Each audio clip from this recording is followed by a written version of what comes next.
भारत और रूस के संबंधों में कभी कोई कठिनाई, कोई कड़वाहट नहीं आई, इसमें कोई दो राय नहीं। परंतु ऐसा प्रतीत होता है कि इस बार दोनों देश इस नाते को एक नए आयाम पर ले जाने की दिशा में बढ़ रहे हैं। नमस्कार, आप देख रहे हैं टीएफआई, जो है देश का सबसे विश्वसनीय ऑल्टरनेट न्यूज मीडिया पोर्टल। और मैं अवनीश तिवारी आपको अवगत कराऊंगा कि कैसे व्यापार का एक नया मार्ग निकालकर भारत और रूस के संबंध न केवल और प्रगाढ़ हुए हैं, अपितु अनाधिकारिक रूप से चीन को दुलत्ती भी पड़ी है। तो अविलंब आरंभ करते हैं। हाल ही में रूस ने सेंट पीटर्सबर्ग से सीधा मुंबई तक ईरान के रास्ते से सामान पहुंचाने में सफलता पाई है। तो इसमें विशेष क्या है? यह एक ऐसा ट्रेड कॉरिडोर है जिसके माध्यम से अब भारत को रूस तक सामान पहुंचाने में आसानी रहेगी। न्यूज 18 की एक रिपोर्ट के अनुसार ईरान को सरकारी शिपिंग कंपनी ने भारत और रूस के बीच नए ट्रेड कॉरिडोर के जरिए माल पहुंचाकर इतिहास रच दिया है। कंपनी ने रूस से भारत तक माल पहुंचाने के लिए अंतर्राष्ट्रीय उत्तर दक्षिण परिवहन कॉरिडोर यानी INSTC का इस्तेमाल किया। 7200 किलोमीटर लंबे इस ट्रेड रूट में पाकिस्तान और अफगानिस्तान को बाईपास कर दिया गया है।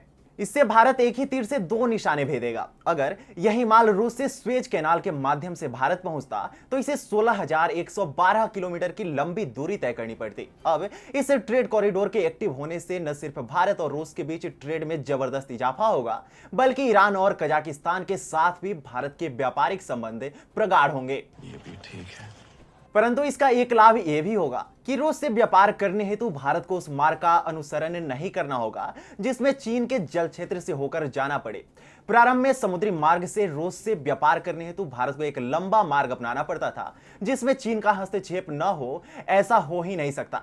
इससे न केवल भारत के हितों पर असर पड़ता, अपितु रूस पर भी असर पड़ता और मार्ग लंबा पड़ता वो अलग। लेकिन रूस भी चीन से अपनी निर्भरता हटाने को आतुर है।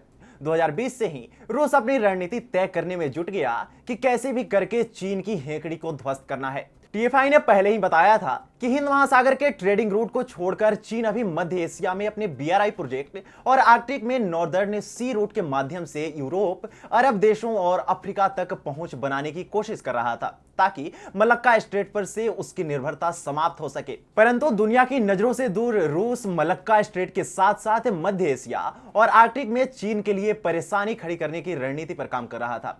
अब चाहे आर्कटिक का नॉर्दर्न सी रूट हो या फिर मध्य एशिया का BRI प्रोजेक्ट, ये दोनों ही रूट से चीन की मलक्का समस्या को काफी हद तक कम कर सकते थे। हालांकि रूस मलक्का के साथ साथ इन महत्वपूर्ण रूट्स पर भी चीन की लंका लगाने को तैयार है और भारत के साथ INSTC कॉरिडोर का सफल प्रयोग इसी दिशा में एक सार्थक कदम है।